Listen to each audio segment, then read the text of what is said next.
deixa eu falar. Tem aluno que não vai conseguir assistir pelo Teams, então vai assistir pela TV Castelo, né? Sim.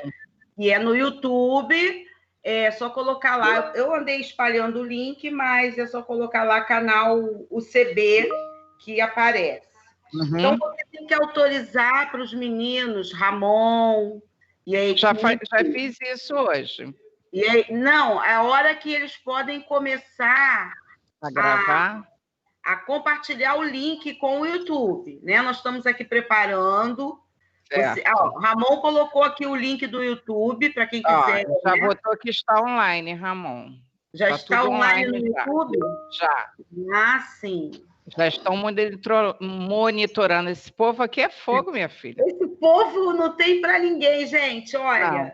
Depois da Castelo Branco, só na NASA. É isso? Jeito, não. O povo aqui não é fácil, não, filha. É da UCB para a NASA, com certeza.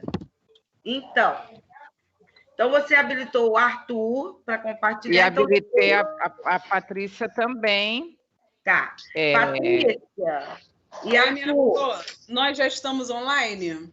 Deixa eu falar uma coisa, Patrícia e Arthur. Parece que fica, como vocês estão habilitados aí a serem participantes e apresentadores, parece que fica um olhinho. E vocês precisam clicar nesse olhinho para só vocês poderem mexer no PowerPoint.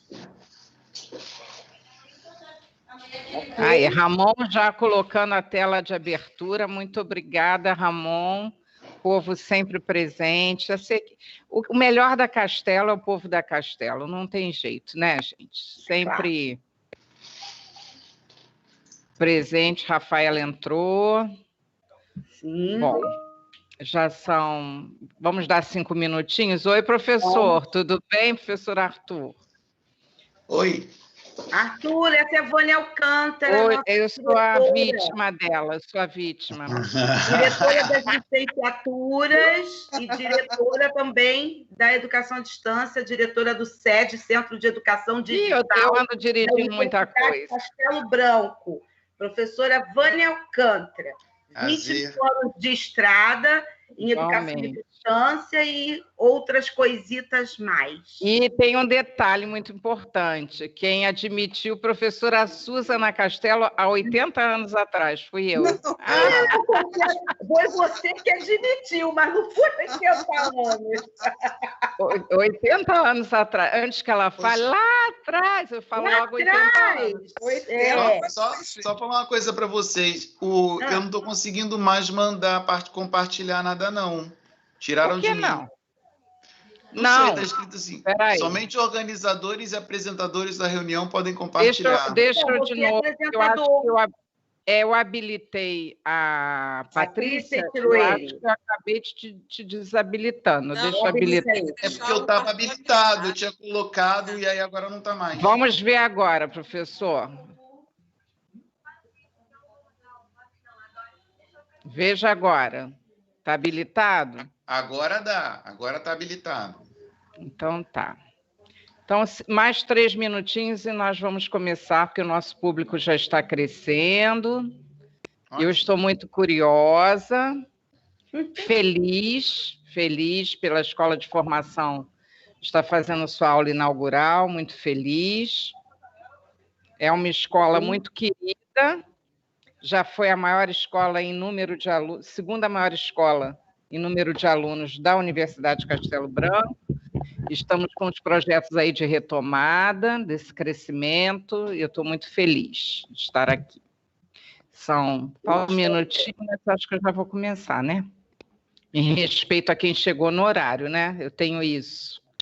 Bom, boa noite a todos os participantes, nosso palestrante, querido professor Arthur Viana Ferreira, professor pesquisador na área de Pedagogia Social na Faculdade de Formação de Professores, e a nossa mediadora, prata da casa, nossa querida Patrícia Flávia Mota, professora do curso de Pedagogia, coordenadora de cursos de graduação na Castelo Branco, sempre presente nas nossas ações da Escola de Formação, em que eu já tive prazer de assistir excelentes palestras que vai mediar o debate.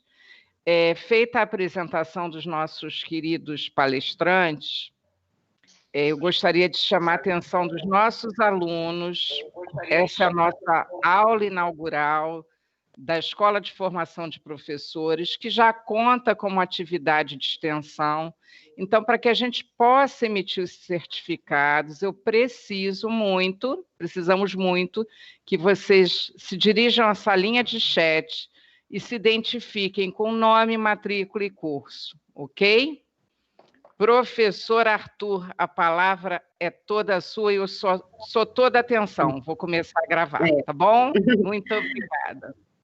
Professora Vânia, professor Arthur, professora Patrícia, antes do professor Arthur iniciar, quero agradecer a presença de todas e a oportunidade de estar aqui participando desse momento tão gratificante, né, da nossa universidade. E ratificar as palavras da professora Vânia, tá? Todos os estudantes precisam colocar seu nome, sua matrícula e seu curso, tanto no chat do Teams, quem estiver no Teams, quanto no chat do YouTube, quem estiver no YouTube.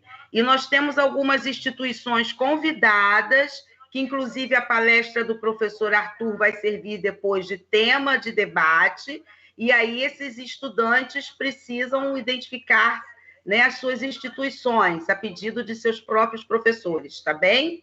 Muito obrigada. Agora, professora Patrícia, quer falar alguma coisinha antes do professor Arthur? Certeza. Queria dar boas-vindas a esse professor querido, que é o professor Arthur Viana Ferreira, parceiro de tantas atividades, tantos projetos.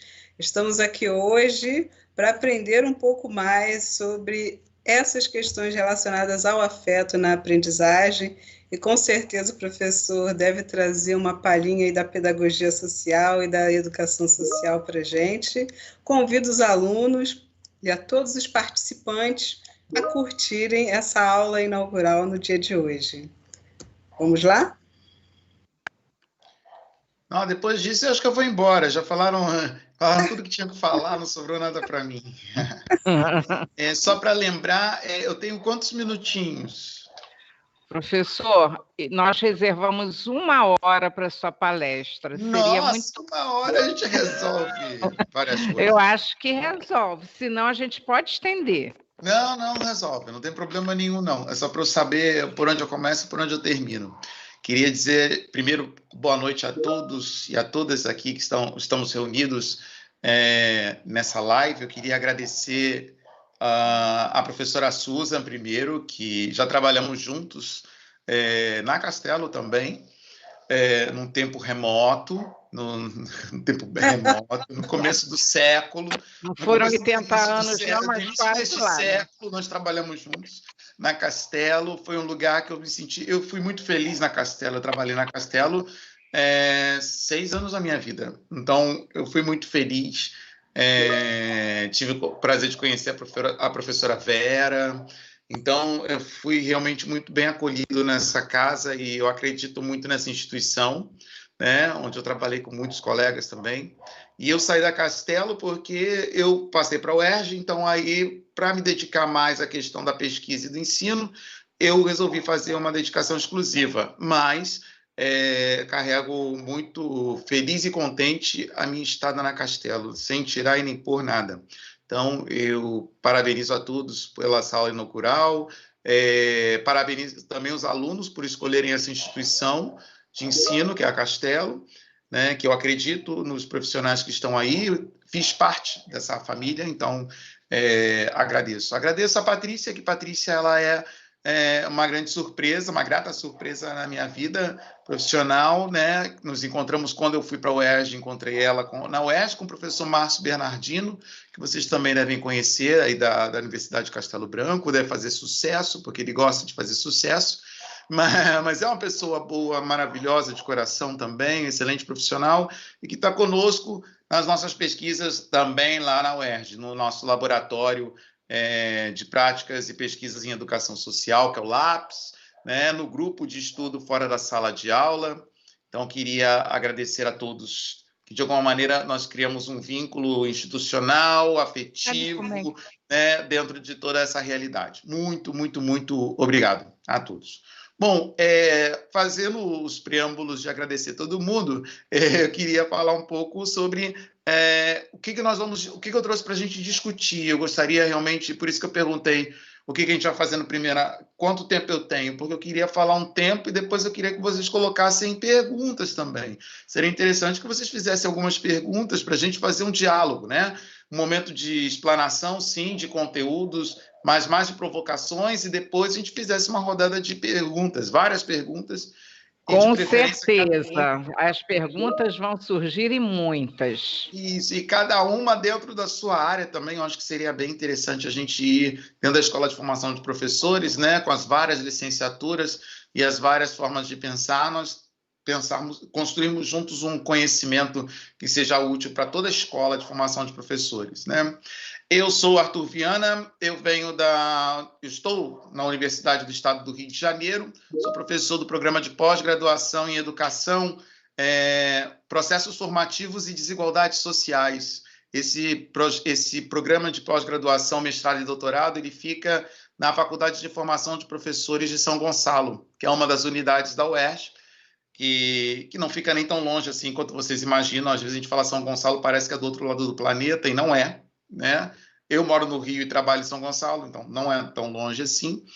E é uma unidade da UERJ significativa, tem mais de 1.000 alunos naquela unidade. E é uma escola de formação de professores, lá só tem graduação toda voltada para essa organização da escola, né? Então tem pedagogia, matemática, português, biologia, história, geografia, e atende à região metropolitana do Rio de Janeiro, esse lado fluminense, esse leste fluminense. Então, desde lá, por isso que eu estou falando, meu lugar de fala, meu lugar de pesquisa é lá também. Meu projeto de pesquisa na pós-graduação, mestrado e doutorado é no leste fluminense, para estudar representações sociais de pobreza e práticas educativas não escolares. Então, é um pouco o que os meus orientandos estão fazendo. Nós estamos criando um grande grupo de pesquisa nesse ambiente e utilizamos psicologia social e pedagogia social. Psicologia social para entender a organização dos grupos e a pedagogia social para entender as práticas educativas, a organização das práticas educativas não escolares. Se a gente tem na pedagogia uma organização do trabalho pedagógico, o que a gente tenta com a pedagogia social é entender a organização do trabalho sociopedagógico, o trabalho que não é curricular, mas ele atravessa o currículo e ele ajuda na construção do conhecimento, né? Seja dentro da escola, seja fora da escola, e prioritariamente fora da escola, né? A minha formação, meu doutorado é em psicologia da educação, então por isso a dimensão dos afetos também, que é algo muito caro para nós, nessa relação da organização do conhecimento, e é isso também que eu queria trazer para vocês. Então eu peço permissão para colocar uns slides, uns slides que eu trouxe. Eu não sei se vocês estão vendo o slide? Tá aparecendo? Sim, estamos vendo sim. Ótimo, muito bem. Então, vocês vão me permitir eu passar os slides e a gente vai conversando em cima deles, tudo bem? Sim, perfeito. Ótimo, muito bem. Qualquer coisa é só me avisar aí. Bom, para começo de conversa, toda vez que eu dou uma palestra, eu sempre começo com uma metáfora. Até porque, quando eu falo de representações sociais, eu estou falando de uma forma metafórica de organizar o mundo. E eu sempre começo as palestras fazendo uma articulação ou construindo através de um conto infantil. Sempre eu começo com um conto infantil porque é uma forma de organizarmos a metáfora, né?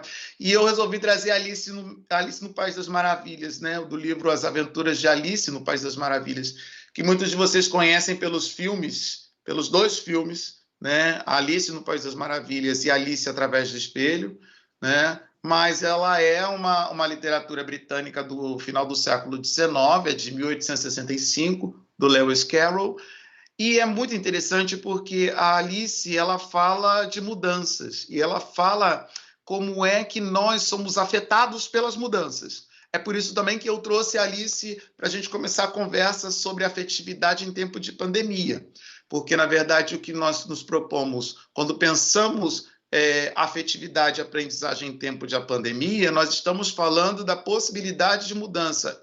E muito mais do que a possibilidade, quase que uma obrigatoriedade de mudarmos o nosso foco para podermos entender o que nós vamos fazer, ou o que estamos fazendo neste tempo atípico que nós estamos vivendo, né? E aí eu trouxe um trecho do livro das Aventuras de Alice, que é a parte em que ela escolheu um caminho e ela se põe a andar, fazer esse caminho, junto com o Coelho Branco. E aí eu trouxe um trecho que eu acho muito legal, muito bonito dessa metáfora, desse conto, que tem cara de infantil, mas não tem nada de infantil, né, para cada um de nós, né, ou que a gente carrega muito na nossa leitura. Bom, vamos lá. Você me ama? Perguntou Alice ao coelho. Não, eu não te amo, respondeu o Coelho Branco. Alice franziu a testa, juntou as mãos e parou no meio da estrada como fazia sempre que se sentia ferida. Vês, replicou o Coelho Branco. Agora vais a começar a perguntar-te o que te torna tão imperfeita e o que fizeste de mal para que eu não consiga amar-te pelo menos um pouco. Sabes, é por esta razão que eu não posso te amar. Nem sempre serás amada, Alice. Haverá dias em que os outros estarão cansados e aborrecidos com a vida. Terão a cabeça nas nuvens e irão magoar-te. Porque as pessoas são assim. De algum modo, sempre acabam por ferir os sentimentos uns dos outros. Seja por descuido, incompreensão ou conflito consigo mesmo. Se tu não te amares, ao menos um pouco, se não crias uma couraça de amor próprio e de felicidade ao redor do teu coração, os débeis dissabores causados pelos outros tornar-se-ão letais e destruir-te-ão. A primeira vez que eu te vi, eu fiz um pacto comigo mesmo. Evitarei amar-te até aprenderes a amar-te a ti mesma. Eu acho esse pedaço muito legal, porque esse pedaço ele fala da questão e do poder mesmo dos afetos. Tá Alice caminhando com o Coelho Branco e de uma hora para outra um afeto a atinge e a postura dela é o quê? Juntar as mãos, franzir a testa e parar no meio da caminhada. Eu acho que é um pouco isso. Os afetos, eles têm esse poder, eles têm essa articulação, né? Que nós vamos ver ao longo da explanação, mas essa motivação de nos parar no meio da nossa caminhada ou motivar a gente a continuar caminhando. E muitas das vezes nós temos que parar quando vem um afeto, por exemplo, como esse da Alice, que se sentiu rejeitada porque não era amada pelo Coelho Branco, né? A gente pode tomar a postura ou de parar ou de voltar para dentro da gente e repensar se a caminhada que a gente está fazendo ela continua sendo válida, independente do afeto que nos atravessa. Essa é a grande mensagem do Coelho Branco. Se toda vez que algo que venha de fora, né, externo, nos afetar em nosso movimento, em nossa caminhada, a gente não anda. Se a gente não tiver claro o que é que nós queremos, esse amar a si mesmo não é uma dimensão de beijinho no ombro que o recalque passa longe. Não, é uma dimensão do tipo, eu tenho claro aquilo que eu estou fazendo, né? Eu tenho claro a caminhada, os afetos que me movimentam, as motivações, os objetivos, as metas que eu quero conseguir. Porque se eu tiver, muitas coisas vão acontecer no meio do caminho, vão me afetar, mas eu vou continuar caminhando. Senão eu vou fazer que nem a Alice. Então o Coelho Branco ele é muito interessante porque ele, na verdade, ele é a consciência da Alice ao longo da história. Tanto que depois, quando termina o texto, ela mata o dragão, ela termina ela derrota a Rainha de Copas, ela chega lá e derrota o dragão e sai do buraco, o coelho fala, agora eu posso te amar. Agora você entendeu qual é o objetivo, então agora eu posso te amar. E é isso mesmo, né? Ou seja, independente do que acontece na nossa vida, se nós estamos firmes naquilo que a gente está fazendo, naquilo que a gente está caminhando, não somente a gente pode se amar, mas as pessoas que estão ao nosso redor também vão reconhecer, né, a nossa caminhada e o nosso propósito. Então, o afeto, ele é fundamental no processo de conhecimento. E para isso, gente, aí eu trago uma coisa que a gente precisa repensar, que é o seguinte, é essa história de educação e de pedagogia. Muita coisa que a gente fala de educação não é educação, é pedagogia, né? E aí, quando a gente trata a educação como se fosse pedagogia, a gente empobrece a discussão dos afetos na relação educacional. Porque o que é educação? A educação ela é algo muito maior do que a pedagogia. A pedagogia ela é um pedaço, uma parte do processo educacional. O processo educacional sempre existiu na história da humanidade, entre os seres humanos e nas civilizações, né? Ela é um fato cultural. A cultura ela se constrói em processos educacionais, processos de ensino-aprendizagem que são dados em vários ambientes e não só no ambiente escolar. Se a gente parar para pensar, né, o ambiente escolar ele é muito contemporâneo nosso. Vamos pensar em 16, 17, e se trabalharmos com a didática magna de Comênios, João Amós Comênios, ela é do século 16, 17. Há 16 séculos antes já havia educação. A escola, a estrutura, o fato social, escola, só aparece no século 16 e 17. Né? E aí a educação, sendo algo muito maior, né, um fato cultural e não um fato social, a escola é um fato social, a educação é um fato cultural, quando a gente traz a dimensão da psicologia para entender a educação, a gente vai perceber que a educação ela é um caos estruturado.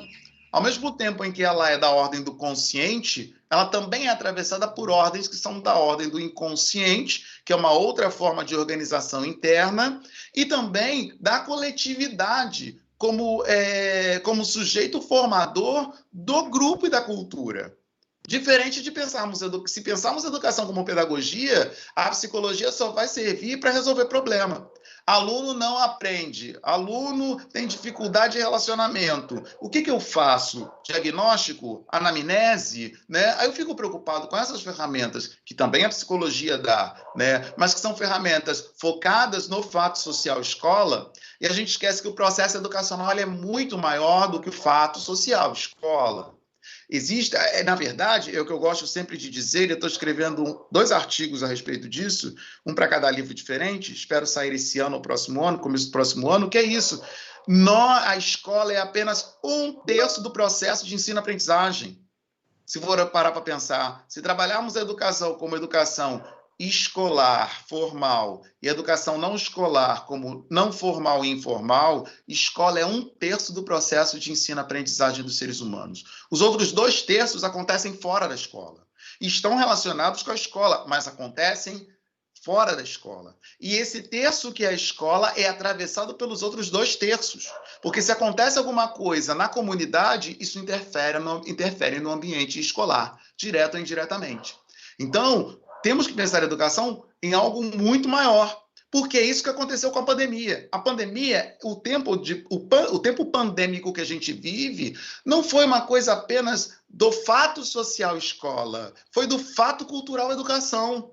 É algo muito maior, não é de 1/3 do processo de ensino-aprendizagem, ou de ensinos-aprendizagens, mas é do total, da totalidade, que abrange os outros 2/3, que é os espaços não escolares, informal e não formal, né? E que são atravessados pelas diversas mídias, né, notícias e instrumentos tecnológicos que vão fazer com que a gente continue pensando e repensando, né, a nossa vida dentro desse momento pandêmico e se projetando para pós-pandemia, né? Ou seja, a escola parou em algum determinado momento nesse processo. Desde março estamos fora da escola, ou pelo menos pensando em UERJ, desde março estamos fora da UERJ. Vamos retomar a UERJ agora em setembro de maneira virtual.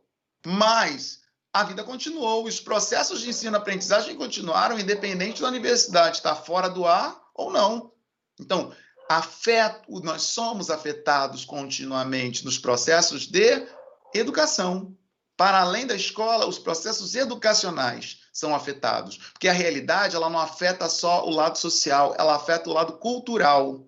Né? Pensarmos uma nova realidade, pensarmos uma nova sociedade, pensarmos uma nova forma de se relacionar com a natureza. Porque o vírus traz, e a gente vai ver lá na frente que eu trago isso em outro slide, os vírus traz uma nova forma de pensar não só a educação, é uma nova forma de pensar a natureza. A nossa natureza construída culturalmente e a natureza na ideia do biológico, do fisiológico. Porque esse vírus é um vírus que a gente se protege lavando a mão, belezinha, álcool e máscara, mas não temos vacina contra ele. Ele tem ele tem um poder de ação que ultrapassa muitas vezes a nossa tecnologia. Então, pensar como é que isso nos afeta não é só uma questão de escola ou não escola, é uma forma de relacionamento cultural. E no relacionamento cultural, a educação ela é fundamental, porque não há cultura sem processos educacionais. Aí vamos lembrar da nossa vozinha, vamos lembrar do nosso avô, do vizinho, do sindicato, da escola de samba, que exercem processos educacionais, né, que nos afetam com esses processos educativos e que nos constituem enquanto pessoas. Bom, então eu queria dividir esse conhecimento ou essa discussão em 3 pontos. O primeiro, né, que é a dimensão dos afetos. O segundo, que é o ponto da pandemia em si. E o terceiro é como é que nós vamos nos organizar para viver, né, esse afeto juntamente com o tempo, o espaço histórico que estamos. Para começar a conversa, no ponto 1, a lógica dos afetos, ou a ideia da afetividade, eu trouxe um autor, que é um autor que quase ninguém discute, e eu gosto muito. Na verdade, é um posicionamento político meu. É trazer autores que quase ninguém discute, mas que têm uma relevância dentro do campo da área das ciências humanas, principalmente psicologia e pedagogia. Eu poderia ter trazido o Henri Vallon, que é algo que a gente conhece minimamente, com a dimensão dos afetos, mas eu quis trazer o Théodule Ribot. Théodule Ribot, ele é um autor que ele é do início do século XX, ele é contemporâneo do Freud, e vai morrer lá para 1920 também, 1919, 16, entre o 15 e o 20 ele vai morrer, mas ele tem uma pegada muito legal, que é o que ele começa a introduzir essa discussão da dimensão do consciente e inconsciente nas pesquisas científicas. Esse livro, que é A Lógica dos Afetos, que ele até é editado pela editora da UERJ, né? E tem um prefácio muito bonito da professora Ana Jacob Vilela, do Instituto de Psicologia. Ele traz essa dimensão que o afeto, ele trabalha o afeto como 2 elementos fundamentais, que é a questão das emoções, que, na verdade, é essa reação física do corpo diante daquilo que é externo ao ser humano, é a emoção. Então, por exemplo, eu levo um susto, eu pulo, né? Eu vejo um filme, eu choro, alguém me assusta às vezes, né? E eu salto ou dou um soco na pessoa, aquela reação.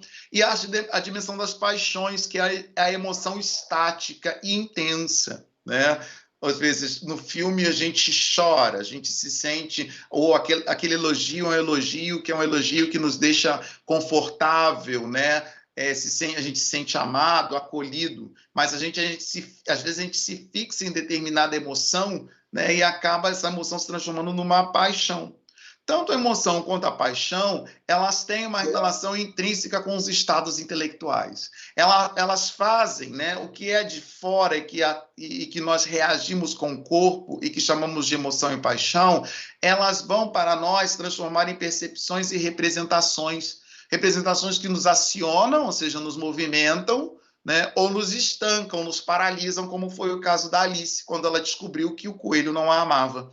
Né? Então, esses afetos, eles são da ordem do movimento ou do não movimento.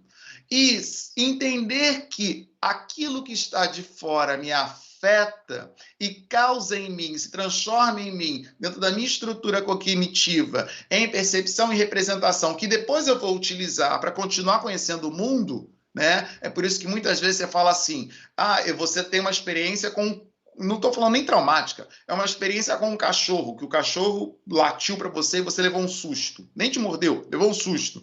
E aí o que acontece? Quando fala a palavra cachorro, você já começa a ficar com medo. Por quê? Porque isso já é uma representação de algo que te afetou. Então, os afetos, eles dentro de nós, na ordem cognitiva, se transformam em representações e fazem a gente avançar ou não.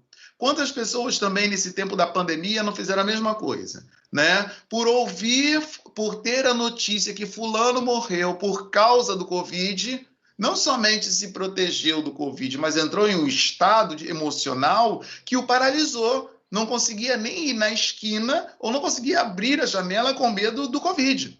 Então, já é uma representação daquilo que afetou e nem o afetou diretamente, o afetou indiretamente. Porque fez com que uma pessoa amada pudesse não ter mais contato com ele. Mas isso o acionou para que ele pudesse ter uma reação diante do mundo que o colocasse dentro deste próprio mundo de maneira a estancar o seu movimento ou não fazer com que ele se movimentasse, né? Na verdade, os afetos, quando os afetos se relacionam com a inteligência, seja ele de maneira concreta, direta ou abstrata, indireta, como diz o Teodoler, ele vai organizar em nós a dimensão das influências. E as influências não é uma dimensão, não é uma questão da influência, o outro está me influenciando, não. É a minha própria experiência com o mundo cria as minhas influências. Né? O afeto que eu estabeleço com o mundo cria ou me organiza, me ajuda a me organizar cognitivamente para eu conhecer o mundo. Por quê? Porque todo movimento que eu faço no mundo é de conhecimento da realidade. É de conhecimento da realidade. Por isso que a nossa mãezinha falava assim, vamos comer beterraba. Não gosto. E ela falava a frase clássica, né?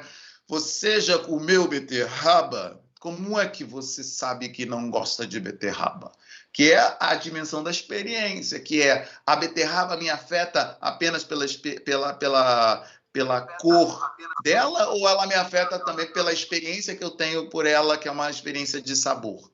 Então, eu me movimento no mundo por processos cognitivos que são afetados pelo conhecimento da própria realidade. Então, ele vai falar assim, os afetos possuem uma lógica, um raciocínio próprio. E um raciocínio próprio que nos faz estar no mundo, se relacionar com as pessoas no mundo e ficar dentro dos grupos, fazer escolhas pessoais dentro de relações grupais.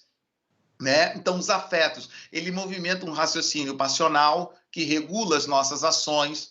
Ele movimenta também, dentro do nosso raciocínio, o nosso lado inconsciente, e não é o inconsciente no sentido, eu não estou em contraposição a algo do consciente, não. É o inconsciente enquanto estado existente junto com o consciente. É aquela dimensão do eu sou, eu não sou, e eu sou e não sou ao mesmo tempo. A gente é muito binário, a gente fala assim, eu sou carioca, né? Não, eu não sou mineiro. Mas eu sou carioca e não sou mineiro ao mesmo tempo. Então, não existe uma coisa sim ou não. Às vezes eu sou sim e não. Essa dimensão que ele está falando do raciocínio do inconsciente. E que muitas vezes a gente não consegue, agora que a gente está trabalhando essa terceira via. Né? A gente sempre foi muito binário, sim ou não. Mas a gente esquece que a gente é ao mesmo tempo sim e não. Então, essa é uma ideia também dos afetos. Porque se você for trabalhar no cognitivo, às vezes fica complicado entender essas relações, né? A dimensão do imaginativo, que não significa mentira ou fantasia, embora a fantasia é muito importante, viu? Mas o imaginativo é a questão da descoberta dos afetos existentes. Às vezes a gente trabalha com afetos que estão lá guardadinhos, quietinhos, né, dentro da gente, e na verdade a gente está encobrindo isso. E a gente esquece que nós somos pessoas do afeto, né?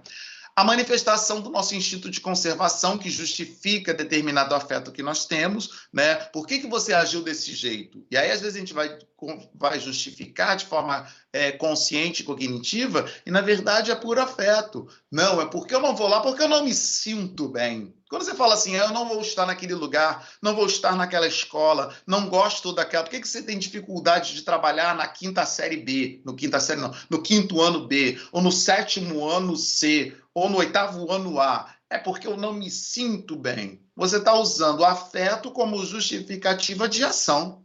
Não é cognitivo isso é afeto. Sentir-se bem é afeto. E esse sentir-se bem te paralisa a ponto de você não organizar aquilo que seria o lógico que é da sua aula de matemática. Então, é a dimensão do afeto. E o compósito, que é o uso dos afetos para manter a argumentação. Né? Nós usamos afeto como propósito argumentativo. E eu dou um exemplo básico, que é esse. Eu vou fazer uma crítica construtiva para você. Gente, crítica construtiva é o eufemismo do eufemismo. Né? Crítica, a palavra crítica é da mesma raiz da palavra crise. Crítica que não causa crise também não serve, gente. É a mesma raiz latina. Então, críticas são para, de alguma maneira, mostrar rachaduras. mostrar fendas que acontecem. E que não é porque a gente... Na verdade, as fendas elas já estão postas, né? As rachaduras já estão postas. A gente, às vezes, não vê, mas ela elucida isso para nós. E pode ser algo positivo. Mas a gente faz um eufemismo, né? Vou fazer uma crítica positiva, que significa o quê? Eu vou falar mal de você, mas é pro teu bem. Eu vou falar mal de tu, mas é pro teu bem que eu vou falar mal. Não, eu vou falar o que não tá legal. E isso você vai fazer o que você quiser com isso. Mas a gente usa a dimensão dos afetos através da linguagem para poder sustentar as nossas argumentações. Bom, então, dentro disso, é por isso que eu acho interessante esse autor, porque ele não trabalha, ele tira o afeto do senso comum. E eu tenho um problema muito grande com o senso comum. Não que o senso comum não seja formativo, ao contrário, nós somos criados e educados no senso comum. Mas eu acho que quando a gente se aprofunda no conhecimento da realidade, temos que sair do senso comum. Afeto não é só amor, I love you, coraçãozinho do WhatsApp, né? E nem amo para você, curto muito tudo isso, amo muito tudo isso, como diz o McDonald's. Afeto é essa possibilidade de estranhamento. Nós, ao conhecermos a realidade, nós estranhamos essa realidade e vamos construindo uma lógica a partir daquilo que nos move e daquilo que nos paralisa. Essa é a dimensão do afeto, porque a educação ela é montada em cima de afeto. Eu falo isso muito para os meus alunos da UERJ, eu falo assim, olha, vocês estão nessa disciplina, esse semestre eu vou dar psicologia social. Olha, vocês estão nessa disciplina para me ver, porque a biblioteca da UERJ é muito melhor do que eu. Os livros que estão na psicologia social são muito melhores do que eu. A gente vem para conversar, para se relacionar, para se afetar. Tanto os alunos com 18, 19, 25, 30 anos, eles me afetam, como eu também os afeto. E nesse processo de afetação mútua é que vamos trocando, reorganizando, construindo novos conhecimentos da realidade. Às vezes meus conhecimentos são fundados em livros, beleza, e nas minhas relações e experiências anteriores, e os meus alunos vão me provocar para que eu possa ter outras formas de afeto, outras formas de receber esse afeto, que vão também me fazer pensar de maneira diferente. O meu lado passional, o meu inconsciente, o meu imaginativo, criar novas justificativas e até utilizar ele como argumentação, né? Bom, se isso acontece no cotidiano educacional, seja ele no ambiente escolar, seja no ambiente não escolar, imagina isso em tempos de pandemia, gente. Em tempos de pandemia isso é muito maior, né? E para tempos de pandemia, eu vou dar uma dica para vocês nessa aula inaugural. Temos que ler o livro A Cruel Pedagogia do Vírus, do Boaventura Santos. Hoje de manhã eu estava ouvindo ele numa live, falando do livro para o pessoal da Unirio. Os meus alunos já leram esse livro, estão lendo, estão mastigando e estão escrevendo em cima deles, né? Os meus bolsistas e o pessoal de lá. Porque ele traz categorias muito importantes para a gente pensar, não somente educação. Ao contrário, a educação, para ele fala que vai ter um grande problema, vai ter um grande trabalho, porque a análise dele é muito mais dos contextos e das relações sociais, e essa educação vai ter que dar conta. Educação no sentido não fato social escola, mas educação no sentido cultura, fato cultural, né, de reorganização do sujeito em relação à natureza. Então, o livro ele é muito pequenininho, ele é grátis, esse livro, parece que eu estou fazendo propaganda, né, do autor, do ganhando alguma coisa. Não, esse livro é grátis, em PDF você consegue ele baixar, ela é pela Boitempo, né, é um livro de capa verde, capa vermelha, é o mesmo conteúdo, né, e está disponível aí de graça, ele escreveu para estar disponível de graça. São facinho, 50 páginas, 60 páginas, você lê numa manhã, numa tarde. E ele traz coisas muito pontuais. E eu trouxe pelo menos umas duas para a gente conversar, na verdade, 3 pontos importantes que ele fala, né? E que a pandemia, de alguma maneira, nos ajuda a pensar a educação. Primeiro, né? A pandemia, ela mostra a fragilidade do ser humano. E não só essa pandemia do Covid-19, mas as anteriores também. Se pensarmos na gripe espanhola do início do século XX, na altura de 1920, também reorganizou a sociedade, aí voltada mais um pouco eurocêntrica, a sociedade daquela época do começo do século XX. As outras pandemias que aconteceram também, como pestes bubônicas ou todas as outras, elas vão fazer com que o ser humano perceba que a natureza não nos pertence. Eu gosto muito dessa ideia do Boaventura, né? Nós é que pertencemos à natureza. A gente, com a nossa tecnologia, com a nossa capacidade cognitiva e de processos de ensino-aprendizagem, nós achamos que a natureza nos pertence. Não é verdade? Somos nós que pertencemos à natureza. Inclusive, não só a natureza no sentido amplo, biológico, fisiológico, mas uma natureza no sentido particular, né? Se você trabalhar com Freud, aí eu vou chamar um pouco, vou pegar meu lado psicanalítico. O Freud já dizia, né? O homem não é senhor dentro da sua própria casa, que é a gente. Tem coisas que a gente fala, meu Deus, como é que eu fiz isso, né? E você se vê assombrado com as atitudes que você toma. E isso também é você. Então, nós não somos donos da nossa própria natureza, né? E aí a gente tem que ir trabalhando essa fragilidade do ser humano, nos tira desse centro, né? Aliás, Copérnico já tinha feito isso com a gente não aprendeu, né? Que a Terra não é o centro do sistema solar, nós não somos a última Coca-Cola gelada da praia de Copacabana, nós não somos o último biscoito do pacote, né? Mas mostra essa fragilidade da natureza, que é a natureza do ser humano. Depois, os momentos pandêmicos nos mostram uma elasticidade social. Essa palavra eu estou colocando como mantra na minha vida, né? Ou seja, a realidade que a gente vive pandêmica, ou as realidades pandêmicas, elas sempre vão empurrar a cultura e a sociedade para outros cantos que ela não sabia ou que ela não tinha conta. Gente, quem de nós sabíamos mexer no Zoom ou nesse Teams? Eu não sei nem se existia esse Teams, mas se ele existia, eu nunca ouvi falar dele, que é o que a gente está usando agora para se comunicar. Quantos de nós não viramos blogueiros, viramos Facebookers, YouTubers da vida, para poder trabalhar, para poder ganhar o nosso sustento. Então, isso não é bom e não é ruim, é a necessidade que nos fez colocar diante dessa nova forma de viver. A gente sabe, tem pesquisas que mostram que mais ou menos 30% dos trabalhos não voltarão a ser presenciais. E eu conto para vocês, nós estamos cada vez mais consolidando a educação híbrida. Não falo de EAD, nem educação virtual. Falo de uma educação híbrida, que seria virtual e presencial,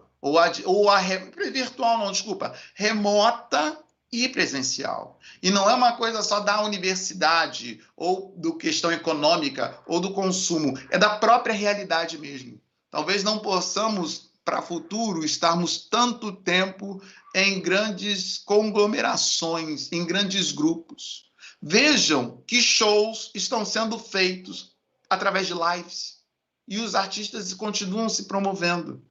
A tendência de nós diminuirmos as aglomerações é muito grande. Isso é fruto da elasticidade do social. Nós nos reinventamos, né? Pela necessidade mesmo, né? É engraçado, se você for pensar, um ano atrás, se eu aparecesse de máscara no teu condomínio e ninguém me conhecesse, era capaz de alguém me chamar a polícia, porque eu estou usando máscara. Não é verdade?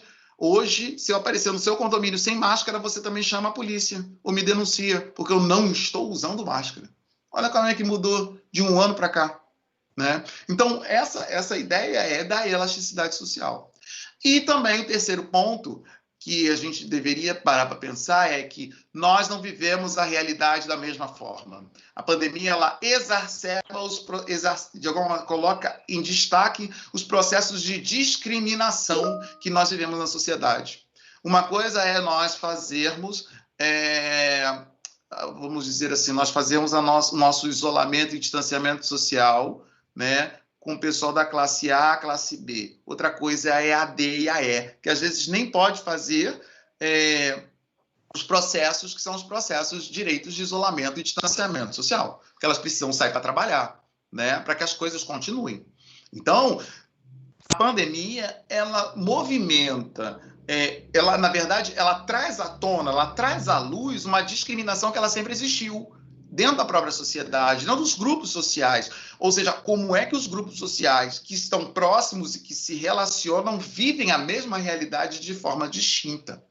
Dentro desse contexto maior, eu disse 3 pontos de um pedacinho do livro dele. O livro dele é muito bom para a gente pensar, porque dentro desses 3 pedacinhos só que eu escolhi, esse recorte do recorte do recorte dele, eu já posso parar para pensar e falar assim, como é que eu vou ser um profissional da educação a partir dessa realidade? Como é que esse tempo da pandemia, que me afeta de maneira a me ver como um ser frágil, que me afeta de uma forma a me transformar em um ser elástico socialmente, e que me afeta de forma a entender que os grupos sociais vivem de forma discriminativamente diferentes no mundo, né? Como é que eu sou um profissional da educação com a minha expertise do português, da matemática, da geografia, da história, da psicologia, do que seja, para viver e atender essa demanda?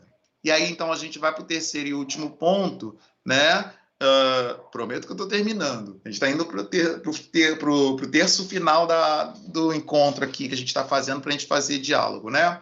Como é que nós podemos, então, criar novas formas de educar-nos como fato cultural a partir dos afetos, entendendo os afetos como esse elemento da vivência da realidade que nos movimenta ou nos paralisa, a partir de um tempo-espaço histórico específico, que é o tempo-espaço histórico pandêmico que nós vivemos? Bom, primeiro entendemos isso, que o afeto ele não é só uma história de eu dou um presente, mando flores, chocolates e eu digo que eu amo e resolvi o problema. Não, os afetos é uma realidade mais complexa e tem a sua própria racionalidade e afetividade.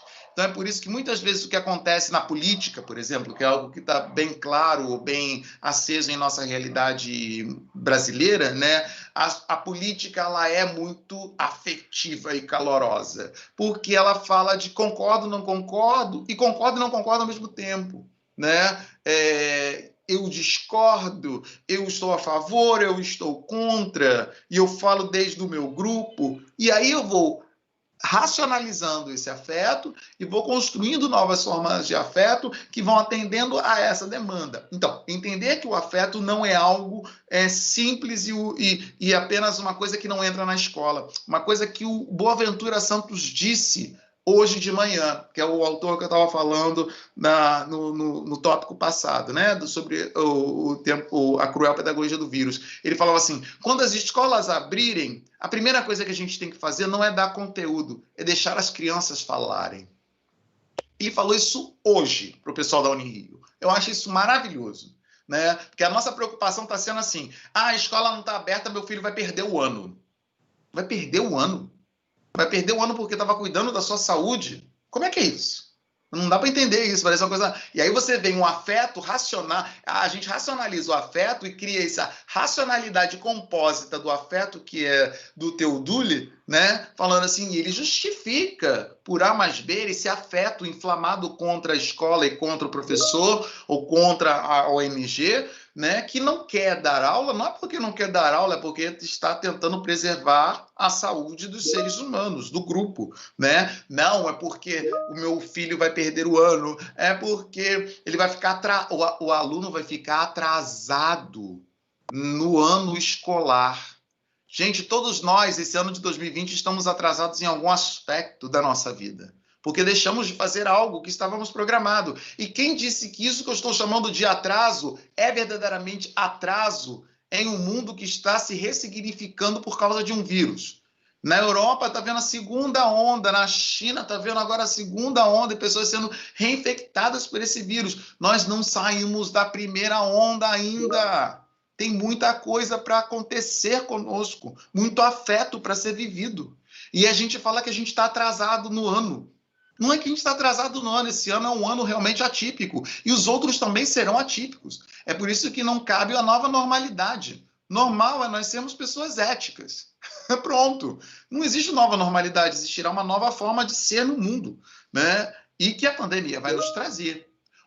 Isso toca na dimensão da temporalidade da formação, porque a gente acha muito que a gente sempre está atrasado, muito na ideia do consumo, a gente tem que consumir, estou me atrasando, eu estou ficando velho, eu não vou conseguir o emprego, eu não vou ser atribuído, aí você fica naquele processo, com um processo constantemente que te coloca para trás, e na verdade a gente não vive o presente, né? Não vive esse processo, que são processos do presente, e a gente fica sempre tanto que não nos assombra que qual é a nossa doença maior, ou qual é a nossa preocupação maior, ou aquilo que estamos vivendo mais angustiantes, né? É a questão da angústia, é a questão da depressão. Por que é a questão da angústia? Por que é a questão da depressão? É porque o tempo todo nós estamos nos projetando para o futuro, vivemos o presente achando que o futuro não presta, ou que o futuro está atrasado, ou que o futuro está desorganizado. Quando é que nós paramos para viver o presente? Então, essa é uma questão também que temos que ajudar. O presente, como é que se educa no presente? Mas esse presente agora, momentâneo, das 6h49 que eu estou falando agora, como é que se educa? E como é que se organiza o conhecimento a partir daí? Usando as tecnologias que temos, usando as ferramentas que temos e parando de reclamar, né, delas, né, chorando o passado e esperando um futuro. Então, essa é uma questão que a gente precisa estar repensando nas nossas formas de educar. 2 elementos importantes que aí a gente pode perguntar para a pedagogia social, que é a respeito da convivência e da hospitalidade. A convivência como não a história de estarmos juntos, mas a convivência como a ideia de defendermos os direitos, que é direitos comuns a todos. Essa ideia é de Jesus Jares, que é um educador social catalão, que tem vários escritos em português. Um deles se chama A Pedagogia da Convivência. É um autor que a gente se dedica muito no grupo de estudo lá da UERJ. E uma outra professora que o Jares está morto, e a professora que ainda está viva, que fala sobre pedagogia da hospitalidade, que é a Isabel Batista, e que hospitalidade não é só acolhida, ou acolher o outro, mas hospitalidade é sermos capazes de criar laços de alteridade, enxergar o outro tal qual ele é e respeitar o outro por ser diferente. É isso que é hospitalidade para ela. Não tem nada a ver com acolhida. A acolhida ainda tem a primazia do eu. Sou eu que acolho o outro. Eu ainda sou protagonista. Na hospitalidade, é o outro que tem o protagonismo. Ele me atravessa. Ele vem trazer uma realidade que eu não conheço. Ele vem ser diferente. Ele tem direito a ser diferente. E eu tenho que defender e acolher a diferença do outro em mim. Isso é hospitalidade. E é complexo fazer isso no ambiente educacional, e principalmente no texto educacional formal, que o tempo todo quer criar o quê? Formas. O tempo todo quer criar elementos padrões, né? Educação cívico-militar. Todo mundo certinho, disciplina, colocado, pontual, todo mundo respirando, todo mundo tem que pensar da mesma forma, todo mundo tem que... Não é. Ou seja, o que a gente está chamando de normalidade natural é cultural. Então, como é que eu trato a diferença? E nós estamos cada vez mais diferentes, ainda bem, porque nós sempre fomos diferentes. Essa ideia de uma pseudo-igualdade é uma pseudo-igualdade. O que nos faz ser iguais é que todos somos diferentes. Então, como trabalhar a diferença nesse processo na perspectiva da hospitalidade? E aí ela trabalha, né? A Batista, ela trabalha a dimensão de Emmanuel Levinas, que é um autor da filosofia, complexo pra caramba, mas a gente também está se dedicando a isso lá na UERJ para pensar essas relações, né? E, com certeza, preparem-se, porque haverão novos campos de trabalho fora do ambiente educacional que nós nos encontramos, né? E, oxalá, tenhamos esta capacidade de entender isso, que nós vamos cada vez mais nos organizar educacionalmente para estar fora da escola. A escola, espero, e aí eu não sou nem mesazaros, né? Tem um autor que ele é contra a escola, não estou nem sendo contra a escola, não, mas eu estou apenas recordando o que nós já sabemos e que o tempo todo a gente joga na conta da escola, uns bordões, umas falácias bem estranhas que falam, tipo assim, que vai salvar o Brasil é a educação, né? E aí, quando se fala educação, todo mundo pensa em escola, e não é, né? Primeiro, são 2 falácias nessa frase. A primeira é, ninguém vai ser salvo pela educação. Não existe a educação irá salvar o planeta, nem o Brasil. Na verdade, são os sujeitos educados, ou que se educam, ou que se organizam no processo educacional, é que vão construir algo politicamente mais equitativo para sermos uma sociedade brasileira regular, legal, que cumpre os direitos. Então, não tem nada de ideia de salvação nessa história. E o segundo é educação não é escola, que é o discurso que eu comecei neste momento, né?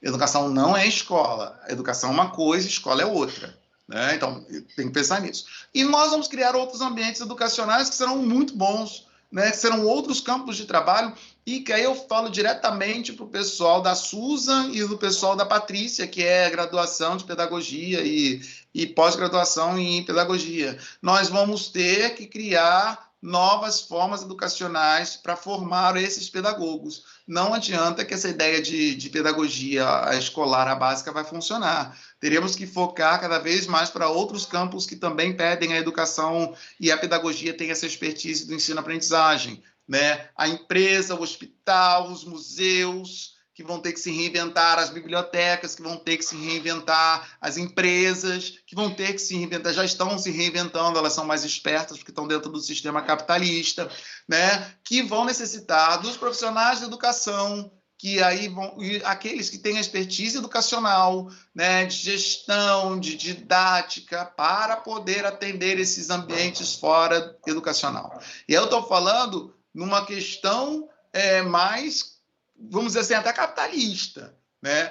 Do social, então, conversando e flertando com o direito, com a assistência social, com a saúde comunitária, com os movimentos populares, com os sindicatos e com as ONGs, né, de determinadas categorias.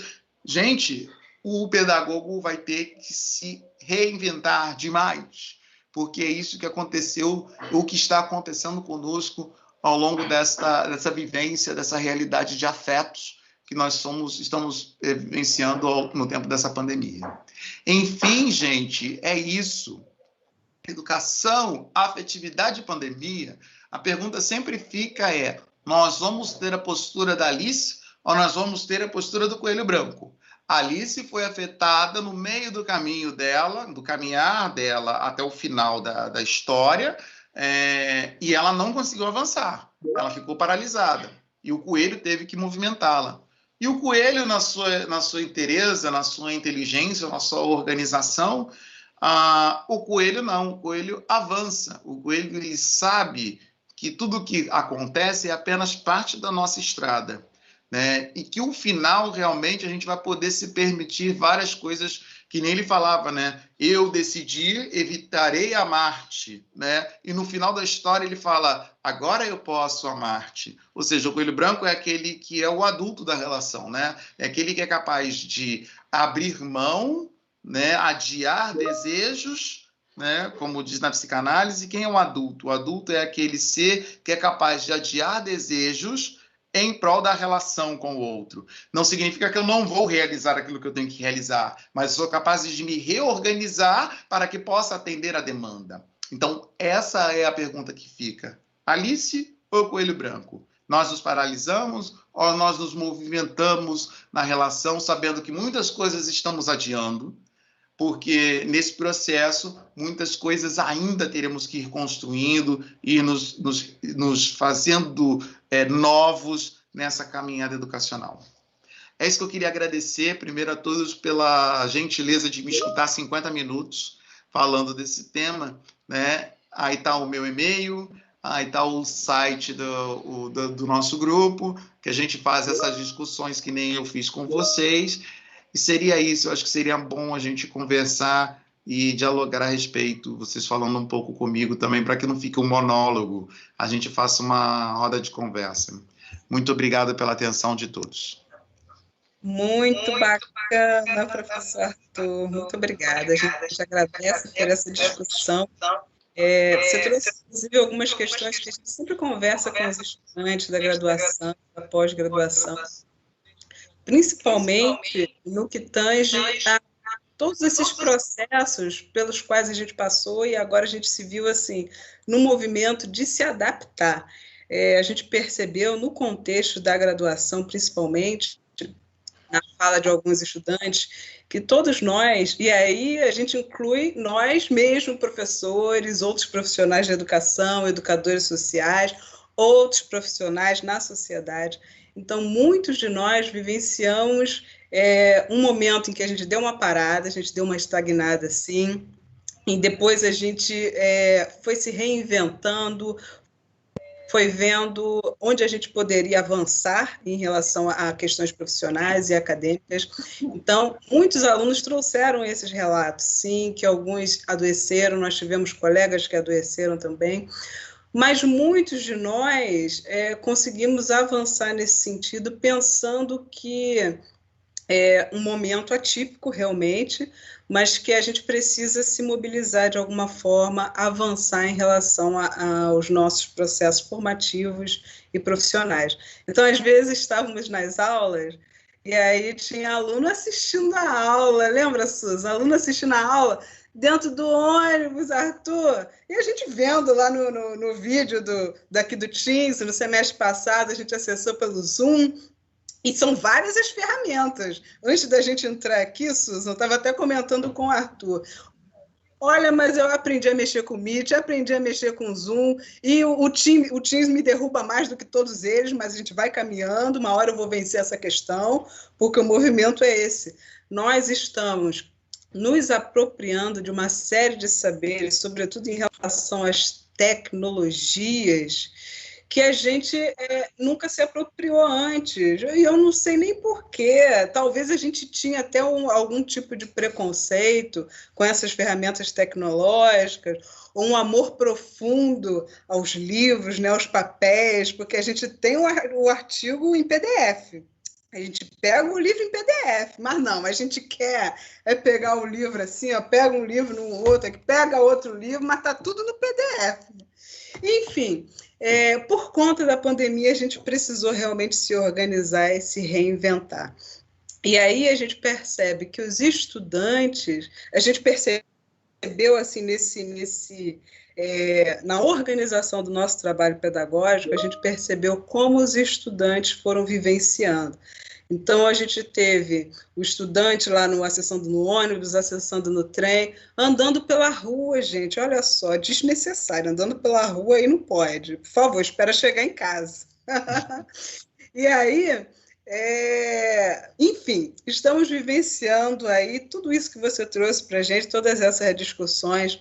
E aí, nesse sentido, nós temos algumas perguntas dos estudantes que eu fui catando lá no YouTube. Olha só como é que está o braço da pessoa. É um braço aqui no mouse, girando aqui na frente do computador, o outro no celular. Quando que no ano passado Patrícia ia fazer uma coisa dessas? Nunca. Várias tecnologias ao mesmo tempo, não tem como. Mas agora, né, a gente está se adaptando, está se reinventando, e acredito que tenha sido realmente uma opção. Não sei como a gente foi construindo isso dentro de nós, mas foi uma opção pelo movimento. Porque realmente, cruzar os braços, ficar lamentando, ficar recordando como que nos anos anteriores era interessante, como que a gente fazia, isso aí não vai ajudar em nada. Então, realmente o interessante é a gente pensar o que é possível fazer nesse momento. E aí, a Kelly Silva perguntou lá no YouTube o seguinte, no caso, ela está se referindo às questões relacionadas às desigualdades, porque, sem dúvida, nesse contexto de avanço tecnológico em decorrência da pandemia, a gente vê um acerramento das desigualdades sociais, porque o acesso, ele não é o mesmo. A gente tem um contexto de mais privilégios, que conseguem acessar de forma remota as propostas dos professores de ensino superior, de educação básica, e a gente tem, infelizmente, um contexto mais precarizado que não consegue esse acesso. E aí a aluna pergunta se, sob a perspectiva do professor Arthur, tem como, em algum momento, recuperar essa defasagem. E aí, Arthur, conta pra gente. Será que rola? Será que não rola? Então, a gente vai ter que, primeiro, assim, nós estamos vivendo um momento que é um momento de tentar reorganizar as nossas didáticas, as nossas formas de ver a relação, como é que nós vamos construir os conteúdos que nos são dados para serem trabalhados e a realidade social. E aí eu vou fazer a metáfora da UERJ. A UERJ até hoje, desde março até agora, setembro, vamos começar as aulas, não tivemos nada, nenhuma aula porque a gente estava discutindo como é que vai fazer para que os alunos possam ter acesso a isso. Porque uma coisa é você ter uma plataforma pesada em que o 3G não vai dar conta de atender isso. Outra coisa é o aluno ele vai assistir aula pelo celular. A gente está falando de pessoas com sistema de cota, em que eles vão ter que assistir aula pelo celular. Como é que assistir aula por um celular? Que nem você está falando, a gente via dentro do ônibus a pessoa... Mas é isso mesmo, ela só tem o celular, né?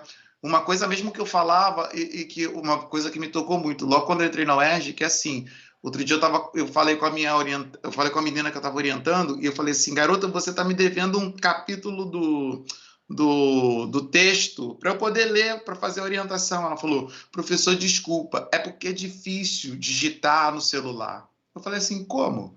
É que eu não tenho computador, então eu digito meu trabalho de conclusão de curso no celular. Depois eu passo ele para o computador da faculdade. Eu falei assim, eu não acredito. Existem pessoas que estão fazendo trabalho no celular. Então, a maneira com a qual eu olho para esses sujeitos tem que ser diferenciada. Não tem como eu pensar uma prática educacional e achar que todo mundo está... Eu estou atendendo a todos com essa prática educacional, porque as realidades sociais são muito diferentes. É aquilo que o Boaventura falava, né? A pandemia ela só traz e nos mostra que os grupos sociais já são diferentes e nós ficamos cada vez mais diferentes porque a vivência ela é muito complexa. Então, como trabalhar isso? Essa é a primeira preocupação. A partir daí, a gente vai ter que rever também, e aí, uma vez eu falei isso numa outra universidade que eu dei palestra, e aí alguém no comentário do YouTube falou assim, querem matar, eu quero matar, demorou tanto para criar o BNCC e agora querem fazer de novo, mudar o Instituto da Base Curricular Nacional. É que eu vou falar assim, tipo assim, nós estávamos no processo da Base Curricular Nacional, beleza, tranquilo, mas dentro desse processo de pandemia, a gente vai ter que rever de novo. Que é tipo, qual é o mínimo? Qual é o mínimo? Porque se você for trabalhar aqui, eu tenho que cumprir tudo que está lá, não deu, não vai dar tempo, não vai ter como, não tem forma nenhuma. Não tem, porque até ele está organizado para uma educação que não está uma educação híbrida, é uma educação presencial, né? E nós temos uma legislação que abriu mão dos 200 dias letivos, ou flexibilizou os 200 dias letivos por causa dessa pandemia. Então, quando eu falo assim, acabar, ou dirimir uma carência, ou dirimir uma defasagem. Dirimir uma defasagem, eu vou ter que perguntar, então, trabalhando a dimensão defasagem, tipo, o conhecimento antes da pandemia, que agora não vai poder ser dado por causa da pandemia, vai ser difícil eu responder que é possível dirimir isso, hein? Porque não vai. Eu vou ter que repensar esse conteúdo que estava antes da pandemia para ver o que é possível ser organizado agora com as tecnologias que eu tenho, né? E depois, para o futuro, como é que eu vou me reorganizar para fazer um link com aquilo que foi deixado de ter e que é essencial para o próximo. A gente vai ter que construir passo a passo essa caminhada. Não vai ter como... senão eu já ouvi gente do tipo assim, depois que acabar a pandemia, né, vai ter que se criar 2 turnos no ambiente escolar, porque o aluno, então, passou para o 6º ano, mas tem coisas do 5º ano que ele não teve, então, no contraturno ele vai receber. Oi? Peraí, isso é maluquice. Como é que então vai se organizar um ambiente escolar para aguentar todo mundo contraturno e não existe? Não vai ter. Tipo assim, tem umas viagens da batatinha que eu escuto e falo, coleguinha, não vai ter. Isso não é uma hipótese para que a gente possa acabar com a defasagem, porque o pessoal também trabalha a defasagem assim, eu não tive esse ano, então no próximo ano eu terei, então eu vou ter que fazer um contraturno para o próximo ano, quando todo mundo fica normal. Se eu acabei de trabalhar com a premissa que as aglomerações vão ser algo difíceis de acontecer, que a gente vai ter que repensar não mais 40 alunos, 30 alunos dentro de sala, são 15, 18, para ter distanciamento de 1 metro, 2 metros. Então não vai dar para fazer dentro dessa escola contraturno, porque se tinha 2 5º anos, vão ter 4 5º anos agora. E eu vou ter que multiplicar esses processos maiores. Então, trabalhe você, aí é a senhora da gestão pública, porque o teu doutorado é em gestão pública, dona Patrícia, repensar esses processos físicos da escola, da gestão, do espaço físico, da administração escolar, das relações com a coordenação e supervisão. Esse não é o meu caso é afetos. É psicologia. O teu é que é essa bomba para resolver. Porque não tem como você tentar acabar pensando, se você trabalhar com a dimensão de defasagem, o conteúdo que eu não...